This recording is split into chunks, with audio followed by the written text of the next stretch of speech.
Bonjour. Ceci est une vidéo pour vous montrer comment faire le travail pratique numéro 1.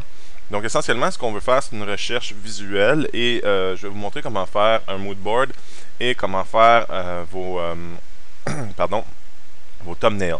Donc la première chose à faire, bien évidemment, c'est d'écrire un concept dans lequel on commence par définir ce qu'on veut faire. Donc moi, exemple, je veux faire un jeu d'extraterrestres un peu style horreur. Donc, ce que je vais faire, c'est que après avoir détaillé les différentes choses de mon jeu vidéo, je vais aller sur Google et ou n'importe quel moteur de recherche. Ça pourrait être Bing, qui est très très bon aussi, ou Fagen Finder.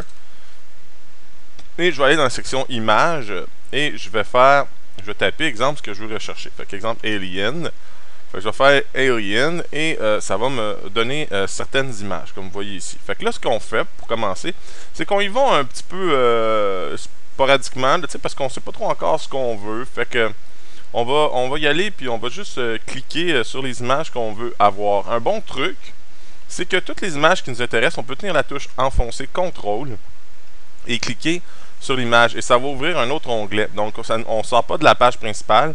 On fait juste cliquer CTRL sur les différentes images, CTRL-clic avec les images qui nous intéressent comme ça et qu'on veut bien utiliser. Je vais zoomer out un peu ici.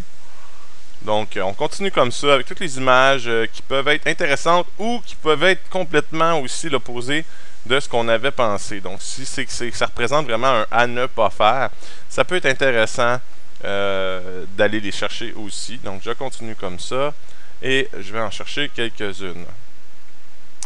OK. Après avoir fait cette recherche-là et avoir cliqué comme ça sur beaucoup de liens, ce qu'on va faire, c'est qu'on va télécharger ces images-là. OK? Donc, on va sur les différents onglets, on clique sur l'image, je fais bouton droit, Save Image As, ça nous ouvre notre browser et on va aller à l'emplacement où on a décidé de les, de les sauvegarder. Excusez-moi. Donc dans ce cas-ci, moi je vais faire un folder qui va s'appeler temporaire, là, juste pour le ou tiens Alien. Et merveilleux bug de Windows de refresh. Ok, donc dans ce folder-là, je vais aller sauvegarder toutes les images. Donc je clique sur chacune des onglets que j'ai ouverts et je fais Save Image As et je sauvegarde sur mon disque dur. Ok. Et ainsi de suite. Des fois, ça se peut que ça ouvre une autre page puis que le lien ne marche pas. Ça pourrait arriver. Dans ce cas-là, faites un peu plus de recherche pour le trouver. Bon, on voit ici là, que ça fait juste m'amener d'un onglet à un autre là, inutilement. Donc comme ça, je vais cliquer ici encore.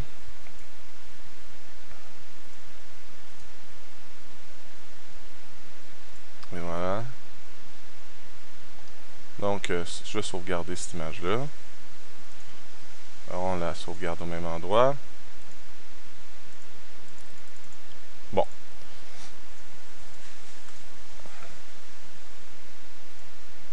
Après avoir fait tout ça, après avoir téléchargé ces différentes images-là, ben, on va aller ouvrir Bridge. Donc, on va aller dans Bridge et on va aller dans le répertoire qu'on a créé ultérieurement. Donc, le répertoire de travail dans lequel on a sauvegardé tous nos images.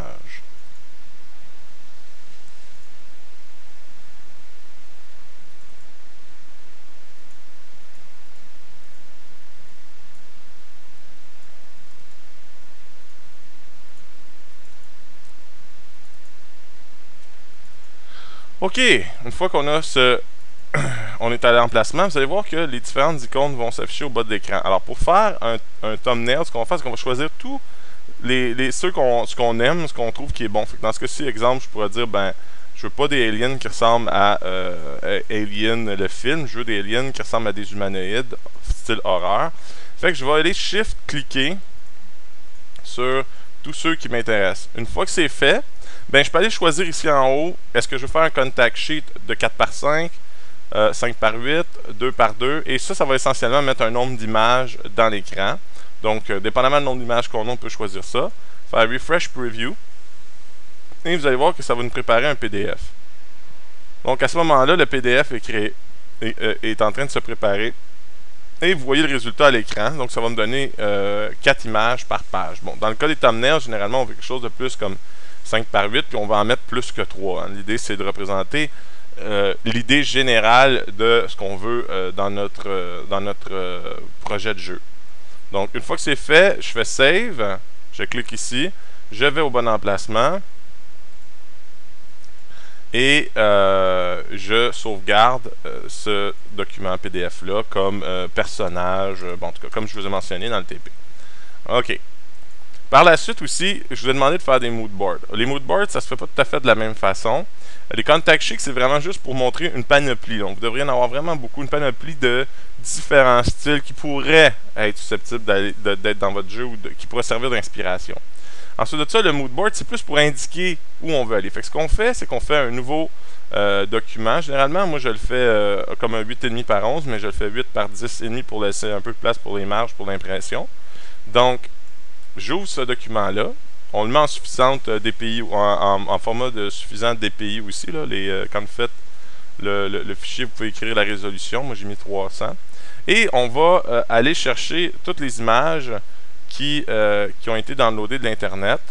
Donc, la salle. OK. Et donc, on va aller chercher toutes ces images-là. Et là, je vais les drag and dropper sur mon document. Et ce que ça va faire, ça va importer ça comme Smart Object. Donc, vous pouvez tout de suite dire, OK, celui-là, lui est bon, je l'aime, je vais le mettre dans mes bons exemples. Fait que je le mets là. Là, il importe le deuxième.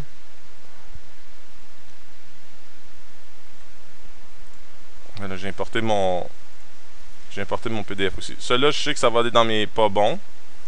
Fait que je vais le mettre en bas. Je vais le mettre comme plus petit. Et pour le resizer, c'est pas très compliqué. C'est Shift. Puis si vous voulez qu'il garde, vous pouvez tenir Shift pendant que vous resizez. C'est juste de prendre le coin comme ça. Puis si vous tenez Shift, il va garder le même aspect ratio. Donc, il ne s'étirera pas. Donc, celui-là non plus, c'est pas bon. Je vais le mettre en bas. Ben, quand je dis pas bon, c'est que c'est un exemple de ce que je ne veux pas. Celui-là, oui, c'est bon. OK, c'est un exemple de ce que je veux. Je vais le mettre en haut comme ça ici. Et lui aussi, c'est un exemple de ce que je veux. Fait que je vais le mettre ici en haut. Bon. Une fois que j'ai fait ça, OK. Il y a un outil ici, c'est le Move Tool, qui est V, raccourci. Vous pouvez déplacer les images si jamais ils s'empiètent trop ou si vous trouvez que c'est pas vraiment à la place que vous voulez. Et vous pouvez faire aussi CTRL-T pour refaire l'opération de ce qu'on avait fait un peu plus tôt, de rescaler les choses et tout ça. Bon. Évidemment, là, j'ai pas beaucoup d'exemples, ça serait bien d'en avoir plusieurs, mais l'essentiel après, c'est d'aller écrire sur le document. Donc, on peut venir ici faire New Layer et dire Détail.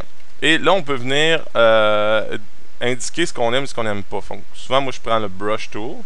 On fait bouton droite pour mettre la grosseur qu'on veut l'avoir. Okay. Quand la grosseur est suffisante, on va choisir ici au bas de l'écran de couleur.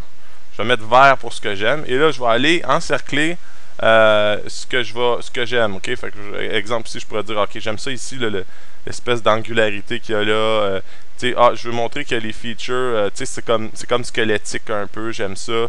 Le côté vitreux des yeux. Fait que je vais les encercler et je vais mettre du texte. Donc, on peut l'écrire avec le Paintbrush, mais moi, j'aime mieux utiliser le Text Tool qui est ici. Je clique en haut, je choisis ma couleur, donc vert. Et je vais écrire crâne angulaire. Donc, j'écris des commentaires sur ce que je trouve intéressant, okay? Ce que je trouve bon. Et ce que je veux que l'artiste ou le conceptual artist retienne. Donc, face squelettique. Oh, j'ai oublié un T, je pense. OK, je crois, je suis même pas sûr. Bon. Face squelettique, bon, yeux globuleux, ok?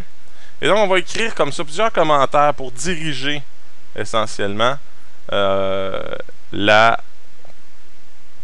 concept, donc la personne qui va faire des dessins conceptuels. Donc, on ne dit pas qu'on veut nécessairement ça exactement pareil. On dit, ça, j'aime, il faut que tu prennes tel type d'élément, il faut que tu prennes tel type d'élément. Combine ça dans un univers extraterrestre, puis je vais dire, tu sais, oui, non, puis on va travailler à partir de là. Même chose pour en bas. Là, dans ce cas-ci, c'est un peu cliché, là. je vais venir dire en rouge, exemple, trop comme le film.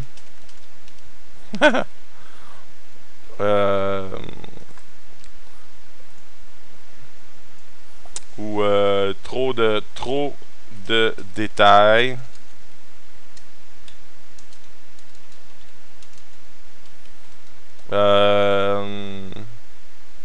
Trop comme un...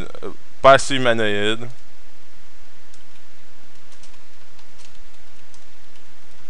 Donc, on écrit encore là plusieurs commentaires qu'on veut qu'ils soient retenus. On peut venir aussi rajouter, exemple, une ligne dans le milieu. Oups. Une ligne. Pour séparer les choses. Ouais, pas très épaisse ma ligne, mais bon.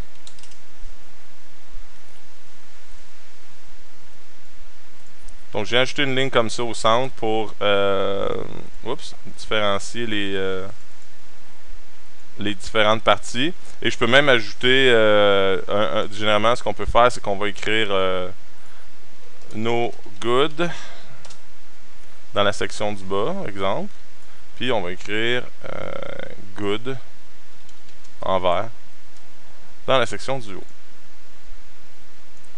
Fait que voilà, là c'est vraiment fait rapidement. C'est sûr qu'on peut rendre la présentation plus intéressante et mieux faite. Mais c'est un exemple de comment le faire. Et à la fin, bien, on peut faire une sauvegarde personnelle en fichier PSD, genre moodboard perso. On peut le sauver en PSD, puis après le sauver en PDF. Attendez, il est là ici. Et faire une sauvegarde de ça. Voilà, fait qu'une fois que c'est fait tout ça, ben c'est merveilleux. Vous pouvez m'envoyer vos trucs et c'était comment faire un moodboard et comment faire des thumbnails. Merci.